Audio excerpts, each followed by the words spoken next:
No, but it's fundamentally, Alex, a question of human nature, you know, and this is the big test. Can we address that in the last couple of minutes after the break? Yes, we'll do that and then get Bob Chapman's take on a host of issues straight ahead.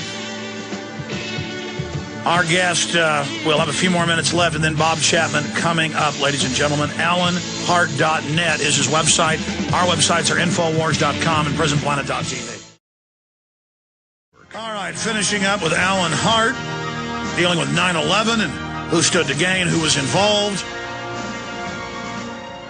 We're finishing up our discussion with him, and then Bob Chapman of the InternationalForecaster.com is going to be joining us.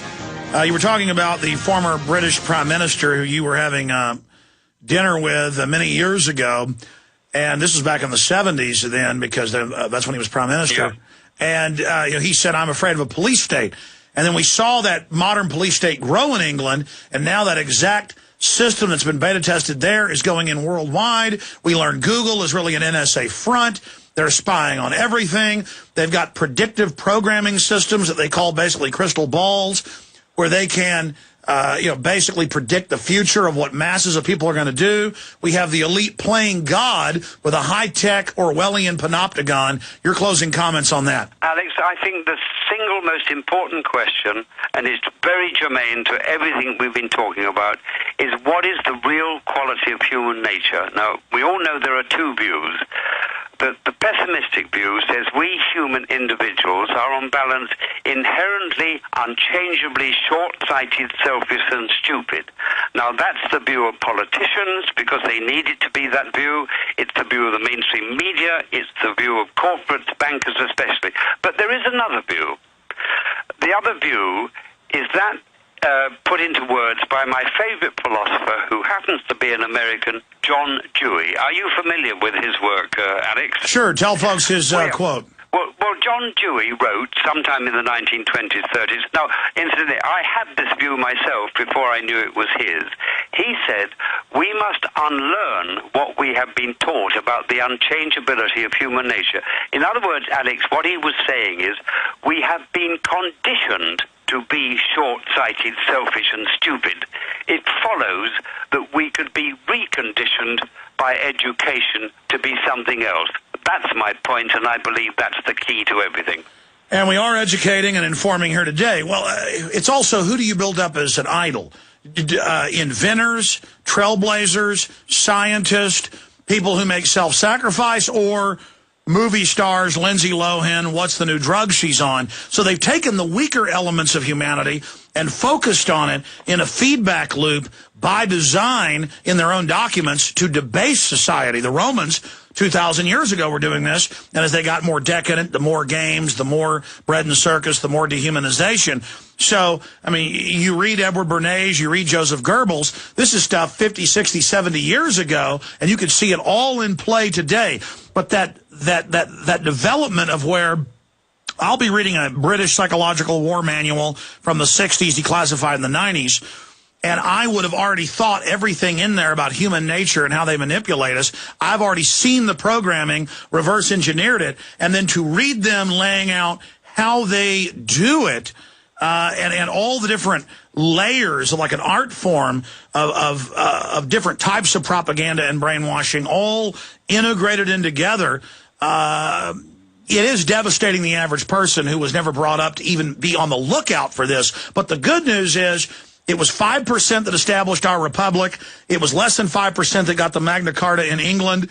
It's always been a highly motivated group of people that have great movements for good, and small groups that have great movements for bad. So we know that if we who are awake and informed and truly care do not stop and take action, history will be ours. Or we can turn it over to the control freaks who want to turn us into a bunch of mindless animals so we can be more easily managed. And to me, that is a great crime against humanity, because I'm a fan of man. I'm a fan of our society. I'm a fan of where we can go. I realize life is but a flash, but the species can go on forever. And I'm in love with humanity and the great beauty it creates. And so I hate the desecration of our species, the vandalism of humanity by the controlling oligarchy, and it is my sworn duty to resist them. And I really appreciate you joining us, Mr. Hart. Alex, can I give you a one-sentence wrap-up? Sure. I think modern life is a dehumanizing process, and to echo what you've just said, I think the name of the game is that we have got to claim back our humanity. Well, that's what Thomas Jefferson talked about. He was worried 230 years ago about people moving into the cities because he said they will lose touch with what it is to be a human. And again, we've now seen that. I see it with my own children. You know, I'm not teaching them how to repair things, how to fix things. I know less than my dad knew. He knows less than his father knew. And who was the philosopher that said, and then I want you to close commenting on this. I look forward to having you back on. We appreciate your time. That adversity, makes wonderful, powerful, dynamic people, and decadence, lots of largesse and makes monsters. I mean, I butcher the quote, but adversity, makes men.